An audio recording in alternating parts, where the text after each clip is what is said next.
भारत का चंद्रयान 3 मिशन नाकाम, चांद पर भेजी गई खलाई गाड़ी कहां गई?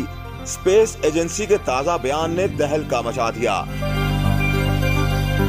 भारत के खलाई मिशन चंद्रयान 3 ने 23 अगस्त को चांद पर कामयाब लैंडिंग की, जिस पर इंडिया में खूब जश्न मनाया गया। मगर ये खुशी आर्जी साबित हुई और लैंडिंग के तकरीबन 1 माह बाद ही चंद्रयान 3 से सिग्नल आना बंद हो गए।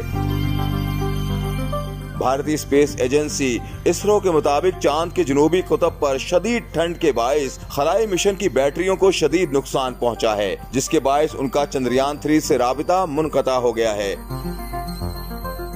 इसरो का कहना है कि चंद्रयान 3 के विक्रम लैंडर और प्रज्ञान रोवर से किसी किस्म के सिग्नल मौसूल नहीं हो रहे। मिशन से राबिता बहाल करने और इसे वेकअप मोड में लाने की कोशिशें जारी हैं। याद रहे कि चंद्रयान 3 अपनी लैंडिंग के बाद 2 हफ्ते तक डेटा और तस्वीर जमीन पर भेजता रहा, जिसके बाद इसे स्लीप मोड पर मुंतकिल कर दिया गया था। ताहम मौसम की शिद्दत के बायस मिशन की बैटरियां इस कदर मुतासिर हुई हैं कि विक्रम लैंडर और प्रज्ञान रोवर को जगाकर वापस काम पर लगाना नामुमकिन हो गया है।